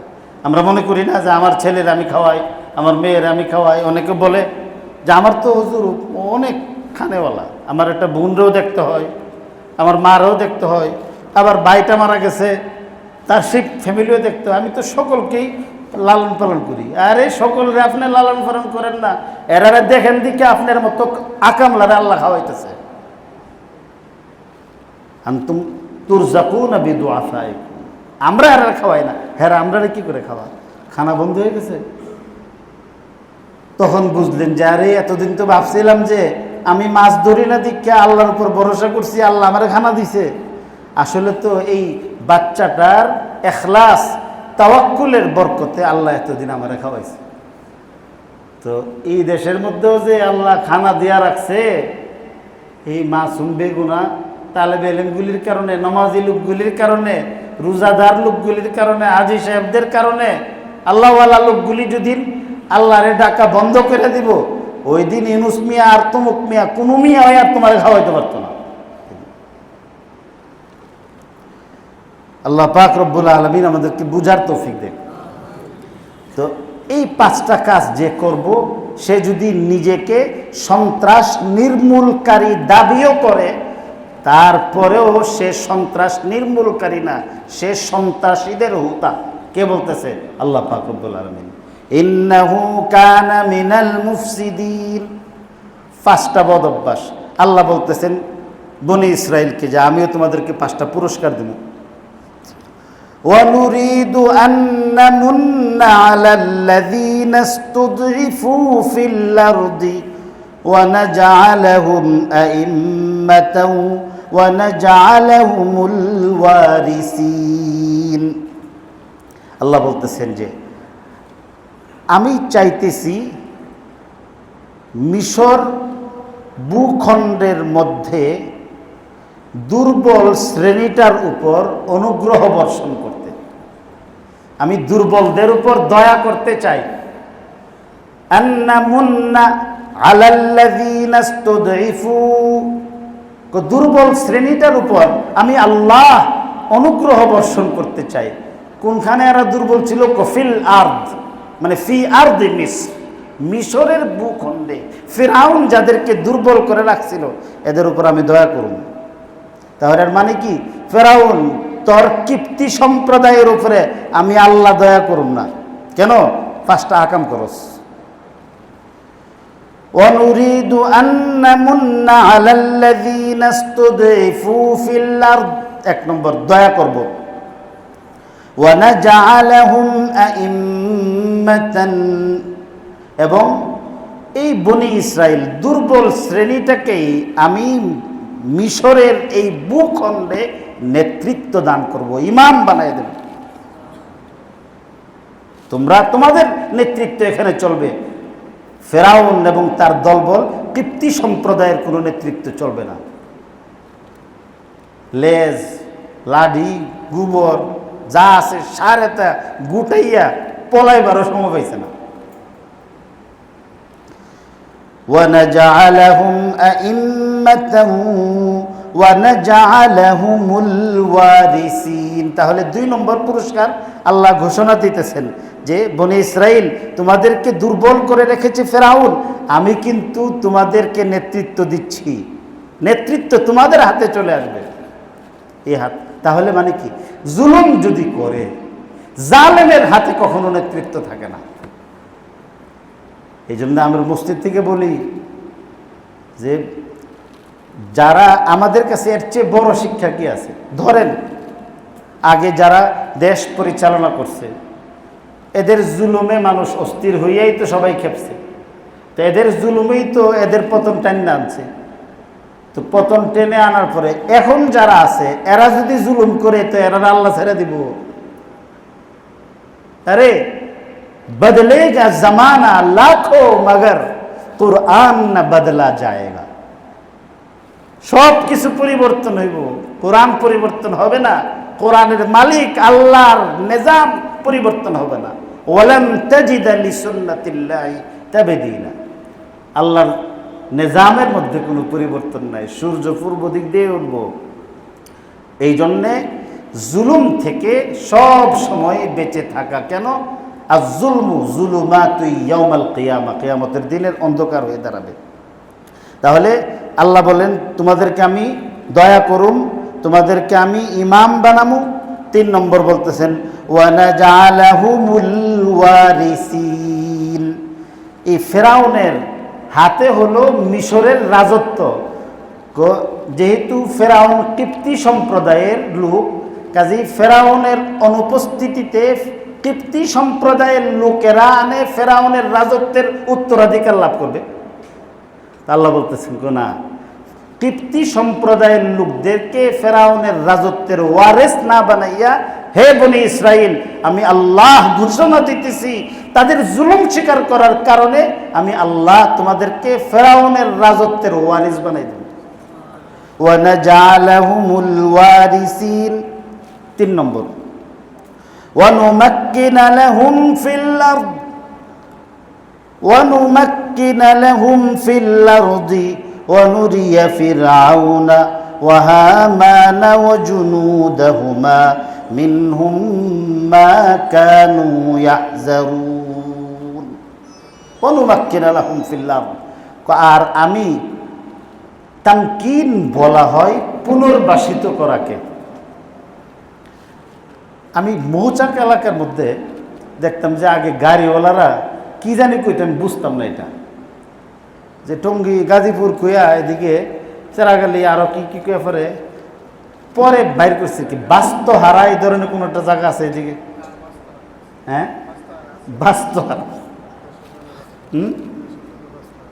স্টেশনের, আচ্ছা ওইটা বলতো আর কি বাস্তহারা কি, আমি কি বাস্তরা কি আমি বুঝতাম না। অনেক দিন পরে বুঝছি যে বাস্তহারা এটা বলে। তো এখানে তো একটা হইল আপনার যে পুনর্বাসিত, আর এটা হচ্ছে মানে যাদের কোনো পুনর্বাসন ব্যবস্থা নাই, বাস্তহারা। তো ফেরাউন ছিল আমাদের দেশের, আর এই ফেরাউনের রাজত্বে বনি ইসরাইল ছিল বাংলাদেশে বসবাসরত রোহিঙ্গার মতো, মানে এদের বাস্তহারা। তো আল্লাহ পাক রব্বুল আলামিন বলতেছেন তোমাদের তো বাস্তবিকটা বলতে কিছুই নেই, তোমাদেরকে যেভাবে পারে তোমাদের উপর জুলুম অন্যায় অনাচার করতেছে, আমি আল্লাহ তোমাদেরকে বলতেছি ওয়া নুমাক্কিনা লাহুম ফিল আরদ, মিশরের ভূখণ্ডে আমি তোমাদেরকে পুনর্বাসিত করব। মানুষ পুনর্বাসিত করতেছে না, সৈদালি বৈদালি পুনর্বাসন করতেছে না, বরং মানুষের স্রষ্টা সৃষ্টিকর্তা আল্লাহ যদি কাউকে পুনর্বাসন করেন তারে বাস্তহারা করব কে? আল্লাহ তাআলা বলতেছেন ওয়া নুমাক্কিনা লাহুম ফিল আরদ, এবং আমি তাদেরকে মিশরের মধ্যে পুনর্বাসিত করব। 4 নম্বর পুরস্কার, 5টা অপরাধ করত, আকাম করত, আর আল্লাহ তাআলা সেই 5-এর সঙ্গে মিলাইয়া 5টা পুরস্কার দিছে কারে? বনি ইসরাইলকে। 5 নম্বর বলতেছেন ওয়া নুরিয়া ফিরআউনা ওয়া হামানা ওয়া জুনুদাহুমা মিনহুম মা কানু ইয়াহজারুন, আর আমি আল্লাহ ফেরাউন, হামান এবং তাদের লোক লস্করকে আমি দেখায় দিব যেই বিষয়টাকে তোরা ভয় করে, তোরা যেই বিষয় নিয়ে আশঙ্কা প্রকাশ করছিলি, আতঙ্কিত ছিলি, এটা যেন কোনো অবস্থাতেই বাস্তবায়ন না হয়, আমি আল্লাহ তোদের সেই আতঙ্ককে বাস্তবায়ন কইরা সুখে আঙ্গুল দিয়ে দেখাই দেব। কেমনে? পুরুষ মারছে কেন? ফেরাউনের শত্রু যেন জন্ম না নিতে পারে। মেয়ে লোক ছেড়ে দিছে কেন? যে মেয়ে লোক তার শত্রু না। আল্লাহ পাক রব্বুল আলামিন কেমনে দেখাইছেন? যে ফেরাউন এর দরবারের মধ্যে হযরত মুসা আলাইহিস সালামের আব্বা কাজ করতেন। ফেরাউনের যে একদম প্রধান, আমাদের যে দেশের রাষ্ট্রপ্রধানকে যেমন SSF এর সদস্যরা আপনার কি নিরাপত্তা প্রোটোকল এরা রক্ষা করে, তো ফেরাউনের SSF এর সদস্য ছিল মুসা আলাইহিস সালামের আব্বা। এবং হযরত মুসা আলাইহিস সালাতু ওয়াস সালাম যেদিন মার পেটে গেছেন, ওই দিন ফেরাউনে পুরা এলাকার মধ্যে আপনার আইন জারি করে রাখছে যে তোমরা যেন, মানে আগেই তো বহুত লম্বা কাহিনী, যেহেতু সময় শেষ হয়ে গেছে, যে প্রথম তো জবাই করছে, তো জবাই করার পরে আবার জ্যোতিষরা বলছে যে আপনি যাকে নিয়ে ভয় করতেছেন, আশঙ্কা করতেছেন, তাকে কিন্তু এতগুলি মানুষ মারার পরও আপনার পক্ষে তাকে প্রতিহত করা সম্ভব হয় নাই। আগামী কয়েকদিনের ভিতরে সে তার মার পেটের মধ্যে প্রবেশ করবে। কোথায় নাকি? তাইলে একটা কাজ করো, পুরুষরারে স্ত্রীদের কাছ থেকে আলাদা করে দাও। তো পুরুষদেরকে স্ত্রীদের কাছ থেকে আলাদা করছে, তো মার পেটের মধ্যে বাচ্চা কিভাবে যাইব? আল্লাহ পাক রব্বুল আলামিন, আল্লাহ কইছে না যে তারা যেটাকে নিয়ে ভয় করতেছিল এটা যেন কোনো অবস্থাতেই বাস্তবায়িত না হয় চাইতেছিল। আল্লাহ বলেন যে আমি ফেরাউন, তোর হামান, তোর পরামর্শক সবাই আমি দেখাই দিব যে আমি যেটা চাই সেটাই হয়, তোরা যেটা চাস সেটা হয় না। আল্লাহ পাক রব্বুল আলামিন ওই রাত্রে ফেরাউনের ডিউটিতে ছিল হযরত মুসা আলাইহিস সালামের আব্বা, এবং সে বহু চেষ্টা করতেছিল ফেরাউন যে সারা রাত্র সে সজাগ থাকবে, কিন্তু তারে এমন মরণ ঘুমে পাইছে যে এই ঘুমে সে কোনো অবস্থাতেই সে নিজেকে আর নিয়ন্ত্রণ করতে পারতেছিল না, সে শুয়ে পড়ছে। তো যেহেতু এই নিরাপত্তা রক্ষীদের প্রধান ছিল হযরত মুসা আলাইহিস সালামের আব্বা, আর ওই রাত্রিতে হযরত মুসা আলাইহিস সালামের আম্মারও ওনার স্বামীর কাছে যাওয়ার আগ্রহ বৃদ্ধি পাইছে। স্বামী স্ত্রী দুইজনেই একজনে আরেকজনকে খুব কাছে পাওয়ার জন্য যখন কায় মনোবাক্যে প্রার্থনা করতেছিলেন, তো ঘরের থেকে শেষ পর্যন্ত মুসা আলাইহিস সালামের আম্মা বাইরে হয়ে গেছে। বাইরে আসতে আসতে স্বামী কই আছে এটা তো জানে, তো যেহেতু প্রধান যিনি নিরাপত্তা প্রধান, ওনার স্ত্রী হিসাবে ওনারা কেউ আটকাইছে না। সকলের চোখে আপনার ফাঁকি দিয়া, কেউ দেখে নাই, সকলের চোখ ফাঁকি দিয়ে মুসা আলাইহিস সালামের আম্মা প্রাসাদের মধ্যে ঢুকছে। ফেরাউন যেখানের মধ্যে থাকে সেখানের মধ্যেও ঢুকছে, এবং ফেরাউন যে খাটের মধ্যে ছিল সেই খাটের মধ্যে আল্লাহ তাআলা মুসা আলাইহিস সালামের আম্মা এবং তার আব্বাকে রাত্রি যাপন করবার ব্যবস্থা করাইয়া তার খাটের মধ্যে রাইখাই মুসা আলাইহিস সালামের এই জন্মকে তার মায়ের পেটের ভিতরে আল্লাহ ঢুকাই দিয়েছে। চলে গেছে, কইতে পারে না। আল্লাহ কইছে ওয়ানুরিয়া ফিরআউনা ওয়া হামানা ওয়া জুনুদাহুমা মিনহুম মা কানু ইয়াহজারুন। আটকাইস, আমি তোরা দেখাই দেবো কিভাবে আমি বাস্তবায়ন করি। আল্লাহ দেখাইছিনি। তো এই 5টা পুরস্কার আল্লাহ দিয়েছেন, 5টা আকাম করছে, আর আল্লাহ 5টা কি করছেন? পুরস্কার দিয়েছেন। হযরত মুসা আলাইহিস সালাম সকল ষড়যন্ত্রের বিপক্ষে আল্লাহর নুসরত মদদ পাইয়া আল্লাহর ফায়সালা যেটা সেটাই হয়েছে। এই জন্য বলে আনতা তুরিদু ওয়া আনা উরিদ, আপনিও চান আমিও চাই, ওয়াল্লাহু ইয়াফআলু মা ইউরিদ, আর আল্লাহ যা চান সেটাই হয়। আপনার চাওয়ার উপর নির্ভর করে না, আমার চাওয়ার উপর নির্ভর করে। চাইলে কি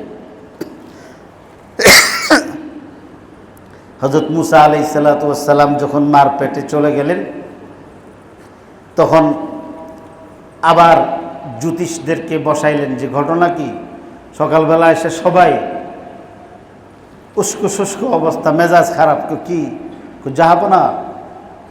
কি গত রাত্রে আপনার শত্রু কিন্তু তার মায়ের পেটে সসম্মানে প্রবেশ করেছে। কিভাবে প্রবেশ করছে এখানে কইতে পারে না, তাই না? ঘরের মধ্যেই কাম হয়েছে। এরপরে তো সমস্যা পড়ে গেছে, এখন খোঁজা শুরু করছে। প্রথমই তার পেট বড় হয় না মেয়ে লোকের। আল্লাহ পাক রব্বুল আলামিন এমনভাবে হেফাজত করছেন, হযরত মুসা আলাইহিস সালাম দুনিয়ার মধ্যে আগমন করার আগ পর্যন্ত ওনার মায়ের পেটটা এমন স্বাভাবিক ছিল যে ঘরের মানুষও বুঝে নাই যে ওনার পেটে বাচ্চা আছে। আল্লাহ হেফাজত করছে, আল্লাহ পাক রব্বুল আলামিন হেফাজত করছেন, এবং জন্ম নিছে। যখন জন্ম নিল, জন্ম নেওয়ার পরে এখন তো চারিদিক থেকে দুশ্মনরা আসছে, সিআইডিরা বলছে যে মনে হয় যে আমাদের এসএসএফ প্রধান যিনি, ওনার বাড়ির নিরাপত্তা প্রধান যিনি, ওনার বাড়ির মধ্যে একটা বাচ্চার আলামত আনাগোনা পাওয়া গেছে। তো সাথে সাথেই তল্লাশি করার জন্য আসছে। হযরত মুসা আলাইহিস সালাতু ওয়াস সালাম মাত্র জন্ম নিয়েছেন, তো ওনার আম্মা তাকে হেফাজত করার জন্য ধাক্কা দিয়ে দিচ্ছে। তো ধাক্কা দিয়ে যে আড়াল করছে, এটা একটা আগুনের চুলা ছিল, এই চুলার ভিতরে চলে গেছে। আল্লাহ পাক রব্বুল আলামিন সেখানের মধ্যে সদ্য জন্ম নেওয়া ভূমিষ্ঠ মুসা আলাইহিস সালামের শরীরে একটা পশমও পড়ে নাই, কোনো ক্ষতি হয় না, আল্লাহ হেফাজত করছে। কে লাগি? যে আল্লাহ চ্যালেঞ্জ দিয়েছেন। ফেরাউন চ্যালেঞ্জ করছে, মুসারে আমি রোধ করব, আল্লাহ চ্যালেঞ্জ করছেন যে আমি তোরে দেখাই দেব। وَنُمَكِّنَ لَهُمْ فِي الْأَرْضِ وَنُرِيَ فِرْعَوْنَ وَهَامَانَ وَجُنُودَهُمَا مِنْهُمْ مَا كَانُوا يَحْذَرُونَ। আল্লাহ দেখাই দিয়েছেন। এরপরে আল্লাহ পাক রব্বুল আলামিন ওনার মার সঙ্গে কি ব্যবহার হয়েছে, আল্লাহ তাআলা তার মার দিলের মধ্যে কি বলছেন না বলছেন, এর পরের আয়াতগুলোর মধ্যে পরবর্তী বিষয়গুলো আল্লাহ পাক আলোকপাত করেছেন। আল্লাহ যদি তৌফিক দান করে আগামী সপ্তাহে আপনাদের খেদমতে এগুলি পেশ করার চেষ্টা করব। যে কথাগুলি বলছি, আল্লাহ তাআলা আমাদের সকলের এর বরকতে হেদায়েত দান করুক, হার কিসিমের ফিতনা থেকে আল্লাহ আমাদেরকে হেফাজত করুক।